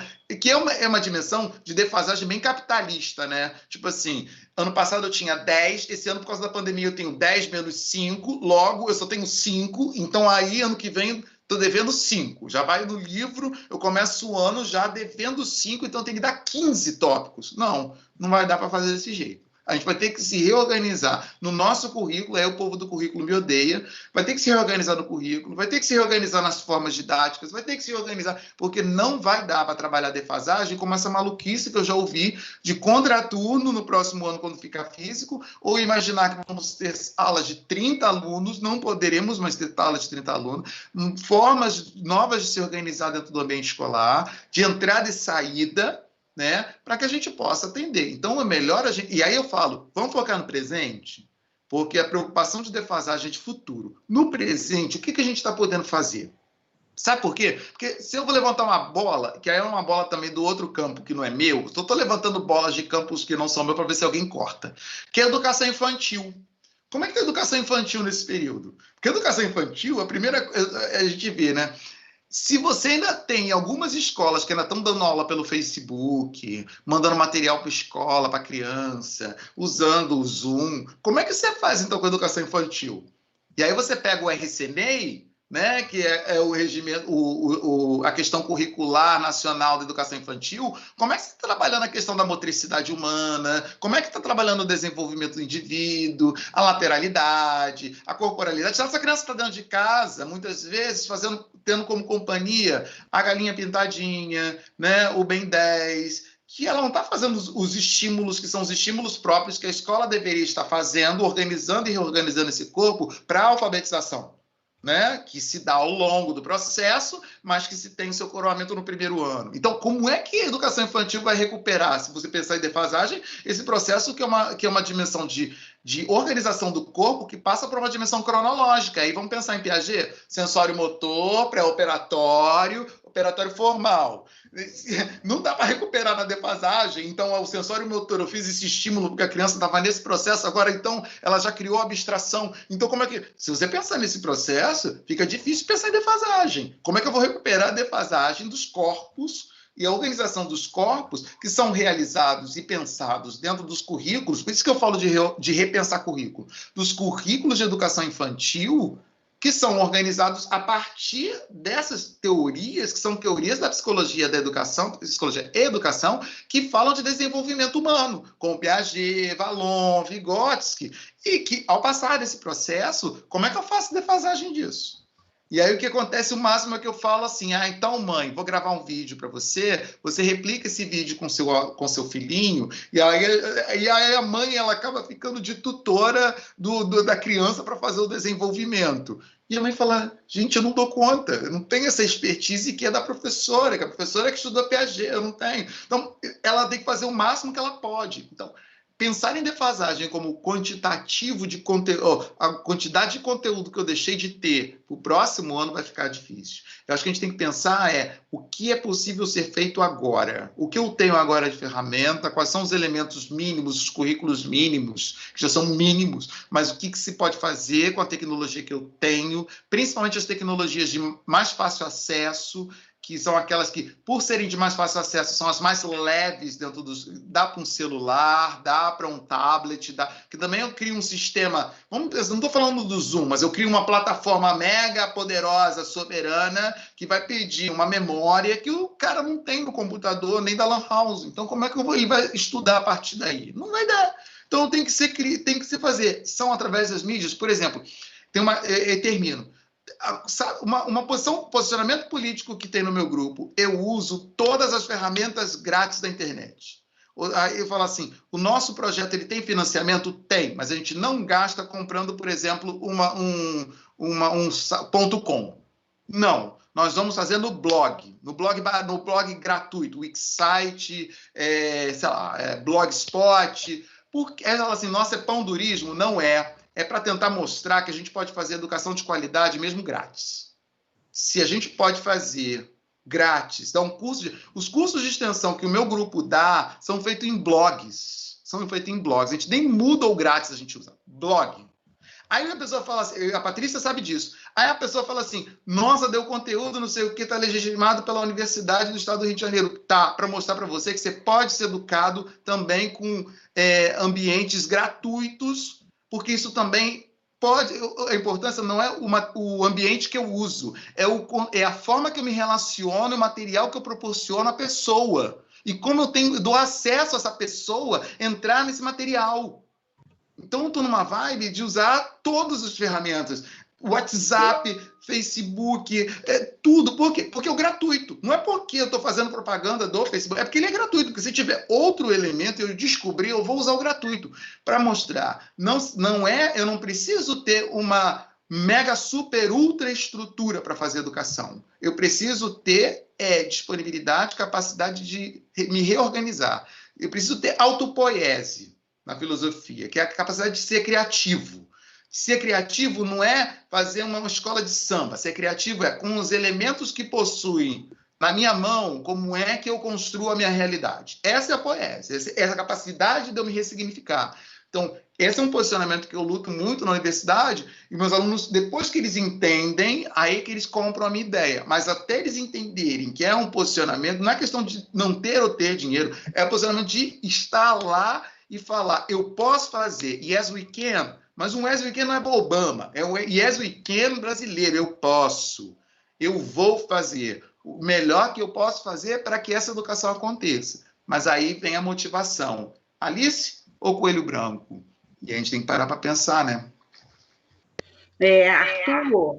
Arthur, essa sua fala me remeteu fazendo um link já com o que vai acontecer amanhã, uma pessoa que você conhece também muito bem, que diz que a aula pode ser interativa na sala InfoRico ou InfoPobre, né? Você não precisa ter a melhor tecnologia para fazer a melhor aula. Você precisa ter a melhor disposição para agir diante da realidade que se apresenta para você. Eu acho que é muito por aí, né? E gostei muito de você levantar a questão de o que é defasagem.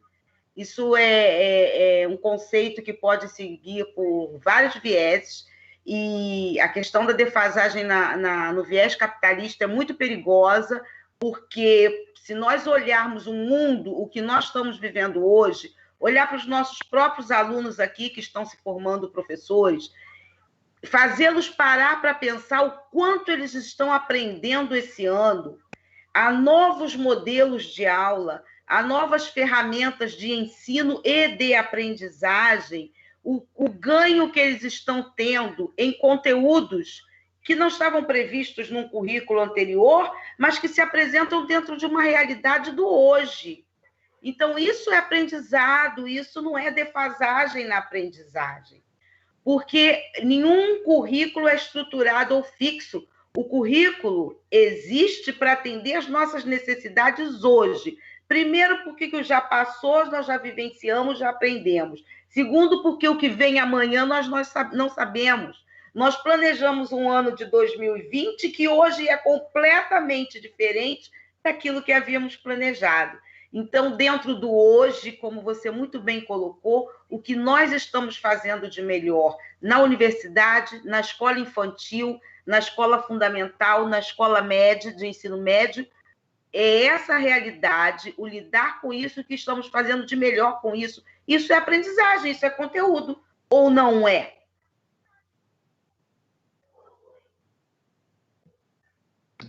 Com certeza, claro que é. Eu concordo e referendo e assino embaixo, me dá a caneta aí, do que você acabou de falar. É exatamente isso que eu queria falar.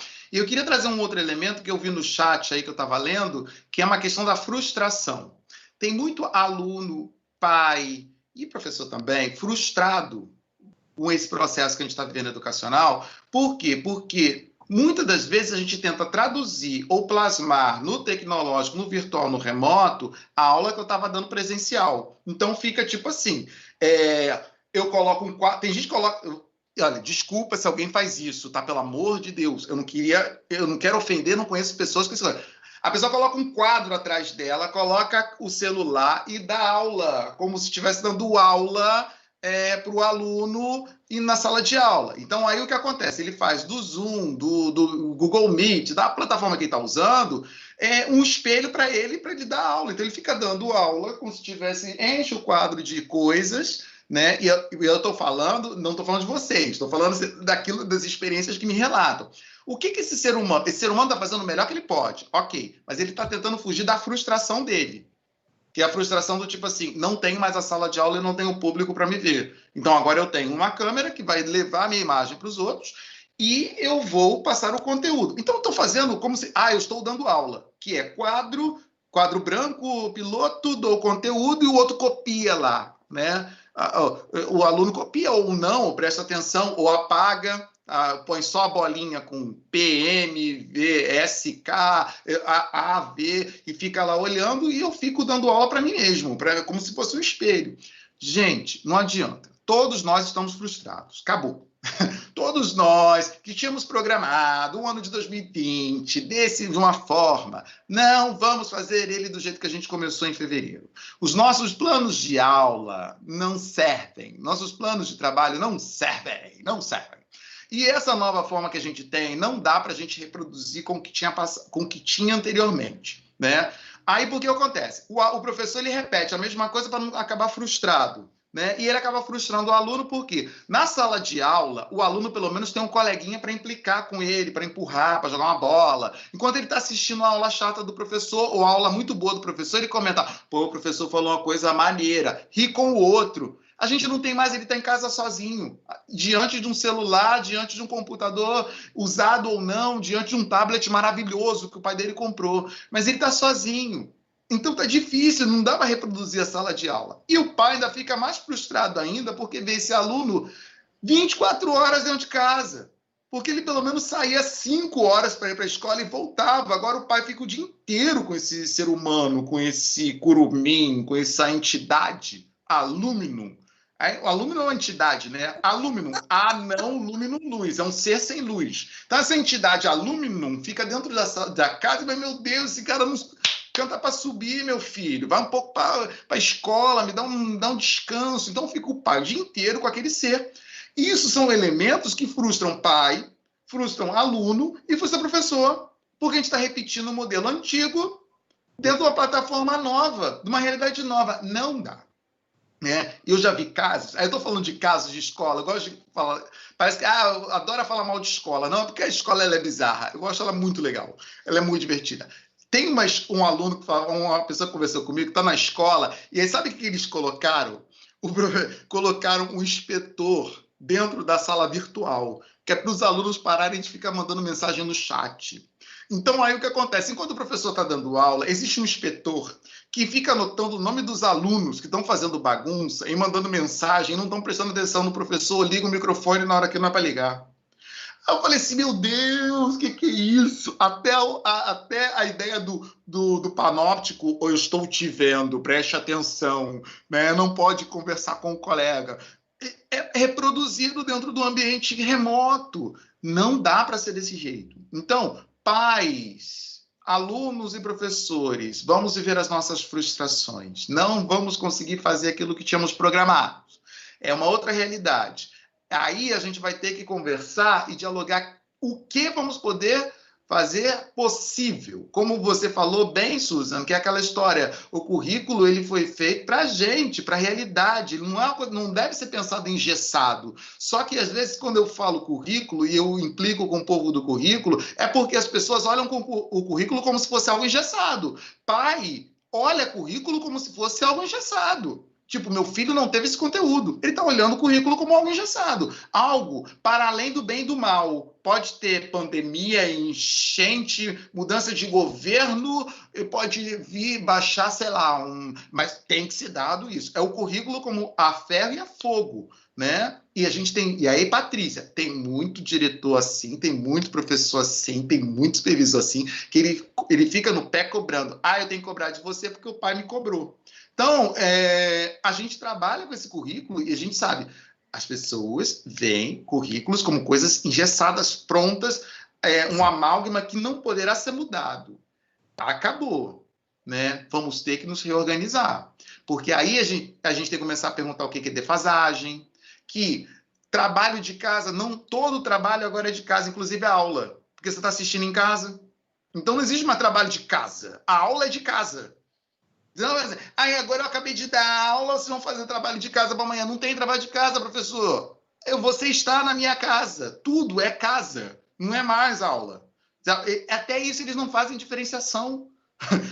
Por quê? Eles vivem na ilusão de que estão dando aula, né, agora remota, e que o aluno... Então, o intervalo da aula que ele deu até... A outra coisa também, só para terminar, que é a história dos tempos, que não é a mesma coisa. 4 tempos presenciais não podem ser 4 tempos remotos. Se eu tinha 4 tempos, né, ficava de 8 ao meio-dia com o aluno, gente... Imagina ficar 8 ao meio-dia diante de uma tela de celular, dando aula, conversando com o aluno, ou o aluno diante de uma tela de celular ou de computador. 8, não dá, não dá. É um desgaste físico, tanto de aluno quanto de professor, porque a atenção que eu tenho que reter para poder prestar atenção em você numa tela é muito maior do que se eu estivesse diante de um campo de visão. É questão fisiológica. A visão assim, ela cansa muito mais do que uma visão 180. Nem que eu posso virar para cá, que eu posso virar para cá, em que eu tenho a audição, que eu tenho o sinestésico. Agora eu só tenho visual. Isso cansa. Porque eu estou olhando assim, o quadradinho, eu estou que nem cavalo. Então a atenção ela é muito maior. O desgaste é muito maior. Não dá para ficar 4 horas. A gente vai ter que pensar em ficar 3, 2, 3,5. Mas não, o que acontece? O pai ele fala assim, mas eu pago o colégio para a criança ficar 4 horas. Tá, mas agora não é mais escola, não é físico, ele é virtual. Vamos ter que renegociar essas 4 horas, né? Vamos ter que renegociar esse espaço. Então, se nós não entrarmos, se nós não encararmos a nossa frustração, que a coisa não é igual a antes, não será igual a antes, nesse momento presente, e que a gente vai ter que renegociar esses processos educacionais, que são para além do processo escolar, que é aquilo que você está falando, Susan. Conteúdos que não se tinham antes agora podem ser dados. Eu acho isso maravilhoso. Lugares que não podiam ser visitados agora podem ser visitados. O professor odiava Google. Não pode pesquisar o Google. Agora todo mundo só vive de Google, né? Que eu estou falando da ferramenta de busca, né? O Google, Yahoo, qualquer outra que você use, né? O MSN, qualquer uma. Agora a gente vai ter que usar as tecnologias a nosso favor, né? Das pagas, as gratuitas, vamos ter que nos reinventar enquanto professores. Eu acho que a disciplina, que eu lembro que era uma disciplina que você dava, Suza, que é de tecnologia da educação, nunca foi tão necessária quanto agora, para repensarmos o nosso posicionamento diante das tecnologias de informação e comunicação, né? As TDICs da vida, que são digitais, que tem um D que entra agora, digital, para falar assim, então... eu estou presente. Tem uma professora da UESC que ela fala, Anelice Ribeto, eu cito ela sempre, que ela fala assim, eu não aceito ser chamado de educação virtual, eu sou remoto presente, porque, na verdade, eu estou presente, só que eu estou de forma remota. Então, não é virtual isso, é remoto presente. Aqui tem um corpo. E esse corpo está se desgastando, falando, bebendo água o tempo todo, só que eu estou presente, mas eu estou remoto, eu não estou contado, mas eu estou remoto, está presente. Não é educação não presente, é educação presente, né? Entender isso num cérebro binário, sim ou não, em que a gente pode estar e não estar ao mesmo tempo, é muito novo, e a gente vai ter que aprender a fazer isso. Vai, Patrícia, te jogo a bola. E aí, no meio dessa discussão, né, pensando novas formas de aprender, novos saberes, os currículos que precisam ser reorganizados, repensados, isso me lembra Paulo Freire, quando ele dizia da importância da gente estudar os teóricos, né, de estudarmos as pedagogias, mas da relevância de criarmos outras pedagogias. Gente, isso é tão atual, porque estamos vivenciando esse contexto de buscar soluções, buscar outras metodologias, outros saberes, novas pedagogias que vão organizar esse trabalho pedagógico, esse trabalho educativo, pensando, inclusive, educação para além dos muros da escola. E aí eu queria pegar aquele gancho que o Arthur trouxe para a gente, sobre a aluna que digitava, era o TCC, Arthur, ela digitava o TCC no celular, que ela digitava o TCC no celular. Gente, e a reorganização do ano letivo na UERJ está acontecendo nos moldes de todas as universidades públicas, assim, pelo menos as que eu conheço, aqui no estado do Rio de Janeiro. Inclusive, a aula inaugural do Boa Ventura foi a aula inaugural do primeiro semestre letivo de 2020, lá da Unirio. Então, cada uma das instituições tem se organizado para avançar, né, nesse novo panorama que nós temos, né, nesse contexto de pandemia. E aí, Arthur, a gente sempre conversa, agora você trouxe a questão dos inspetores que entram na aula do Zoom, eu até coloquei aqui no chat, que na aula do meu filho a coordenadora entrou, eu estava aqui do lado e eu vi, entrou, porque os alunos estavam falando demais e conversando no chat, enfim. Mas a gente sempre costuma observar e analisar assim, o contexto da educação básica, e aí você trouxe um olhar específico do ensino superior. Nesse sentido, eu sei que a gente não vai ter tempo para isso, porque esses alunos, esses temas, eles são muito extensos, não vai dar para esgotar isso hoje. Mas, assim, queria que você trouxesse o seu olhar em relação à pedagogia da convivência e pedagogia da hospitalidade como instrumentos ou ferramentas para ajudar a nós, professores do ensino superior, a pensar em todas essas questões pelas quais os estudantes têm passado e a melhor forma de organizar o nosso trabalho pedagógico em relação a essas duas ferramentas, pensando também em estabelecer esse diálogo com os estudantes, mostrando que essa pedagogia da convivência, pedagogia da hospitalidade, podem ser instrumentos para favorecer esses processos formativos, mas contemplando os dois lados, tanto professores quanto estudantes, porque todos nós estamos nesse contexto de grande dificuldade e tendo que repensar e reorganizar todas as nossas propostas formativas. Só um panoramazinho, Arthur. Bom, eu vou fazer bem en passant e bem rápido, no sentido de, até porque a pedagogia da hospitalidade e da convivência, a gente trabalha muito ela como ferramenta para a educação social e até para formar os educadores sociais, que são os sujeitos que estão profissionais da educação, que estão envolvidos fora do ambiente escolar.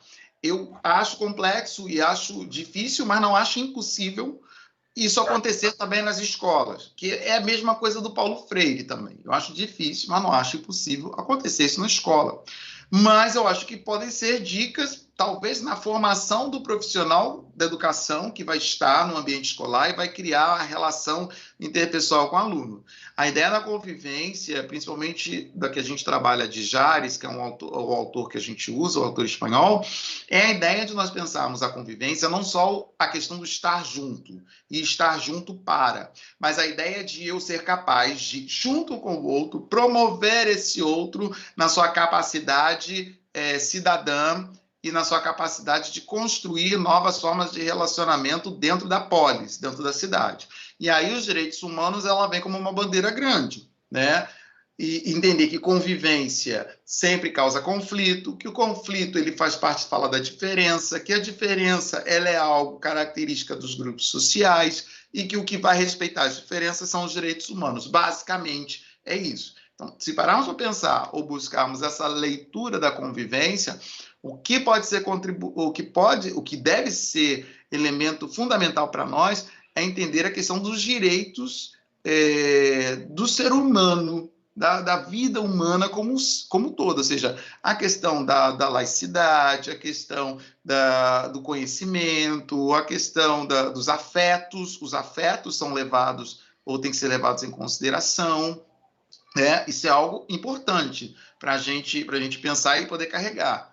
Na hospitalidade, que eu acho que é um pouquinho um pouquinho mais grave, ou um pouquinho mais um grau um pouquinho mais pesado do que a própria convivência, que é você não só respeitar a diferença. A gente tem muita ideia de eu respeito a diferença ou eu tolero a diferença. Não, hospitalidade não é tolerar nem respeitar, é promover a diferença.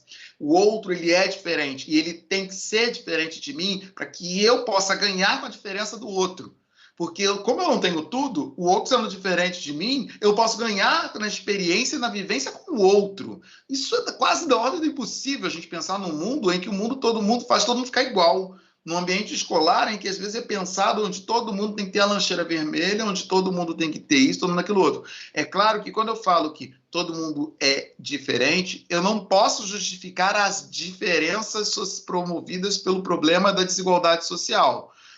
Ou seja, o outro tem que ter a capacidade, ou melhor, a oportunidade de ter acesso a tudo, todas as coisas, né? Escolher entre todas as coisas é o local onde eu devo respeitar e que exercita a hospitalidade. Porque senão, se eu trabalho com a cabeça de que todo mundo é diferente, então eu acabo muitas vezes reforçando a desigualdade. Porque nem todo mundo precisa fazer faculdade. Sim. Mas todo mundo tem que ter acesso ou a oportunidade de, se quiser fazer. Então, essa é uma questão de hospitalidade. Não é que todo mundo tem que fazer faculdade, né? Mas todo mundo tem que ter a oportunidade de maneira igualitária, ou com as ferramentas possíveis, importantes e fundamentadas, para poder escolher, nesse momento, fazer ou não, o que a gente não tem. Temos pessoas que podem e pessoas que não podem escolher. Elas ou escolhem e não têm condições para que isso aconteça. Né? Na hospitalidade tem a ideia das cotas e das políticas afirmativas, não como benefícios, mas como maneiras com a qual o outro pode exercer a sua diferença. Por quê? Porque ele, se pelas suas condições socioeconômicas, ele não exerceria. Né? Por uma questão histórica, por uma questão cultural, que coloca ele num lugar social diferente. Então, transpor isso para a escola é também lutar. Aí vem uma luta que seria a luta social, a luta existencial dos indivíduos, né? E que o professor tem que fazer parte, que aí vem aquela questão. Se você perguntar para mim na educação básica, o que o professor tem que fazer para viver mais a convivência e a hospitalidade? Esquecer um pouco do conteúdo. Eu estou falando uma coisa que eu vou ser crucificado, mas eu vou me permitir falar isso. O que ele precisa para fazer convivência e hospitalidade? Esquecer um pouco do conteúdo, porque ele fica muito centrado no conteúdo. Porque o pai cobra o conteúdo, porque a coordenadora cobra o conteúdo, porque o próprio aluno nerd cobra o conteúdo, mas ele tem que falar, tipo assim, peraí, eu não sou só o conteúdo, eu sou ser humano. E como ser humano, educando outros seres humanos em relação no grupo, eu tenho que trazer elementos que vão fazer com que eu possa me articular de maneira diferente. Então, aí, não é que eu vou deixar de ter o conteúdo, mas eu vou trabalhar com esse conteúdo de maneira diferenciada. Eu vou ser capaz de ver as diferenças, de lutar pela acessibilidade às oportunidades. Eu vou saber que na convivência tem conflito, e o conflito não é momento de desprezo, o conflito é momento de crescimento, né?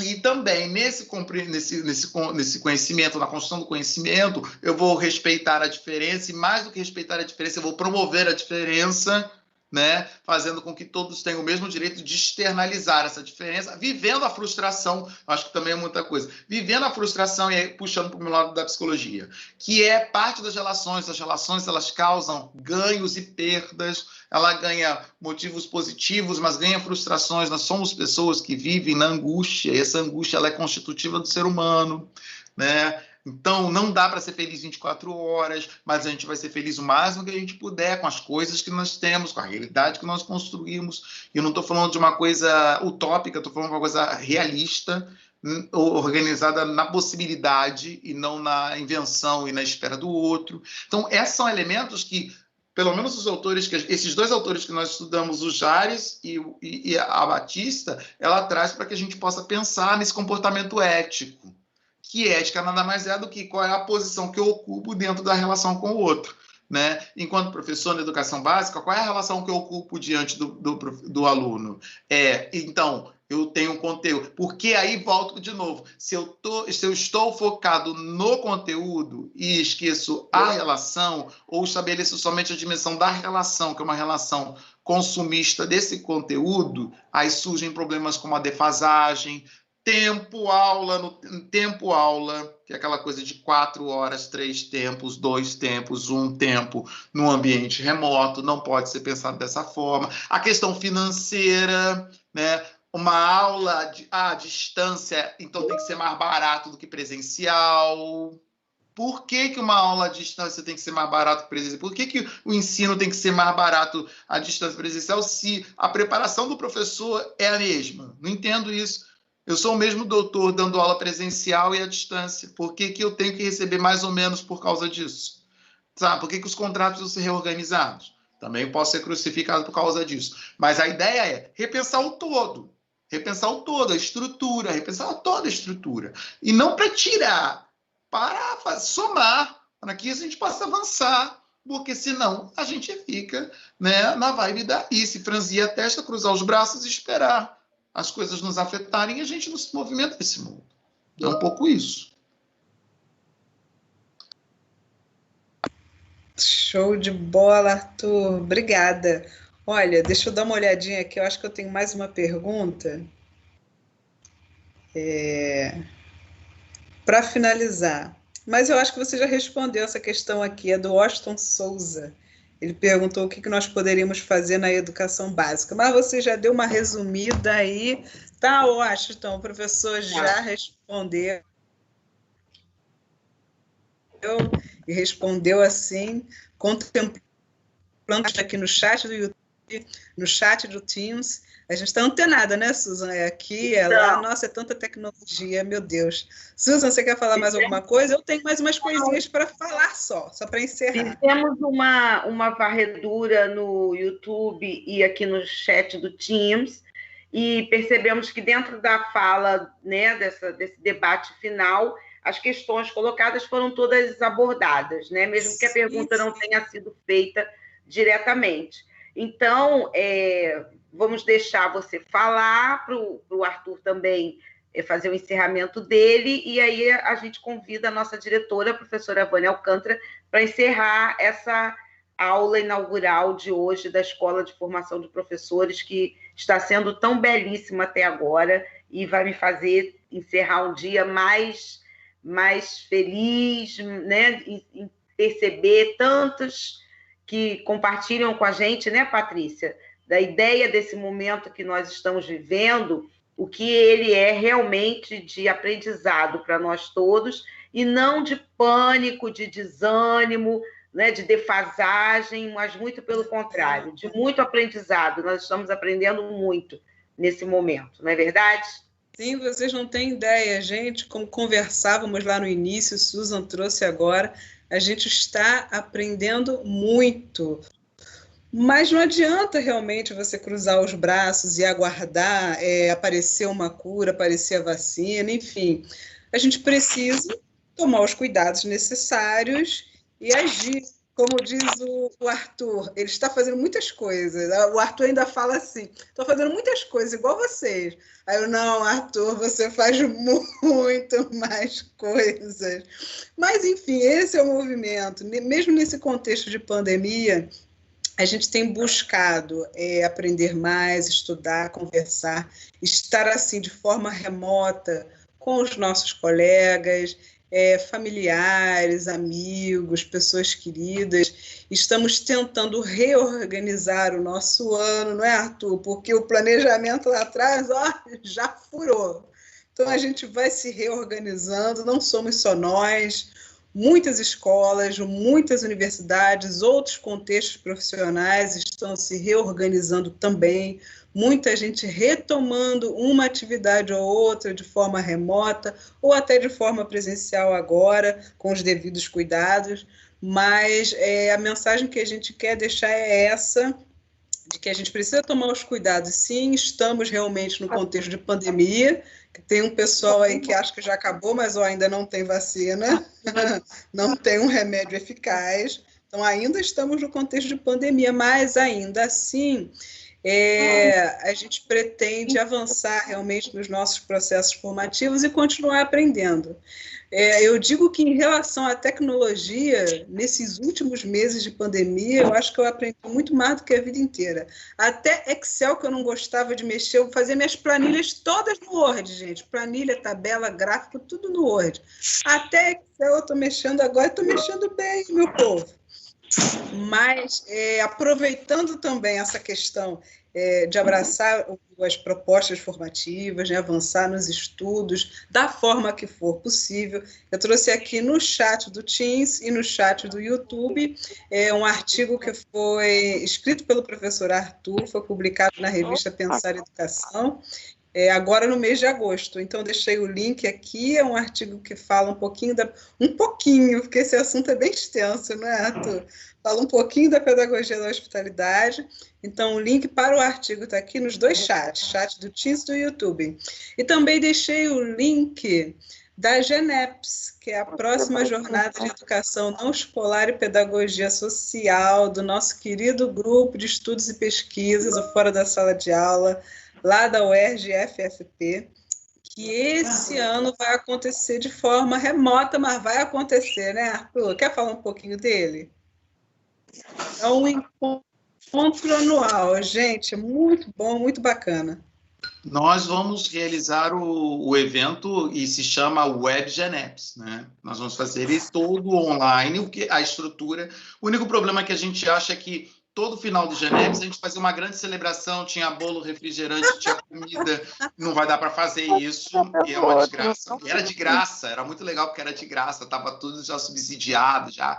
A gente não vai poder fazer esse ano, mas a gente vai ter ele normalmente. Já está convidando também todos os alunos da Castelo Branco que quiserem apresentar. Muitos alunos já participaram nos anos anteriores, né? E tem alunos, eu lembro do tempo da professora Estela, que parceira, eu trabalhei com ela, mas alunos que escreveram na nossa revista do Geneps, que era da Castelo Branco. Então, a Castelo Branco ela se faz presente também no espaço da UERJ. Então, acho bom reorganizarmos também, estreitarmos os laços entre as instituições. Eu acho que isso é fundamental, né? Então, estão todos convidados a participar. E agora, mas sendo à distância, não precisa se transpor para São Gonçalo, né? É só se transpor até a sala da casa, ao quarto, e aí você participa da jornada, né? Como entidade, como aluno Espírito Sem Luz, você participa da entidade do processo, né? Então é isso, gente. Fica esse convite. Nós esperamos vocês nesse evento que todo ano a gente organiza sempre com muito carinho para conversar um pouquinho sobre pedagogia social e educação social. Tá, Arthur? Mais uma vez, muito obrigada pela sua presença. Adorei te ouvir de novo. Eu estava com saudade disso, gente. Nossa, eu com saudade também, desse vídeo. Muito obrigada mesmo. E esse é o movimento, a gente vai estreitando esses laços, essas parcerias interinstitucionais, com o objetivo sempre de construir o conhecimento e fortalecer esse espaço acadêmico, né? Fortalecer e democratizar esse espaço acadêmico. Obrigada, Arthur. Arthur, eu também agradeço. Eu queria convidar a professora Vânia Alcântara para fazer parte da gente nesse quadro de despedida, né?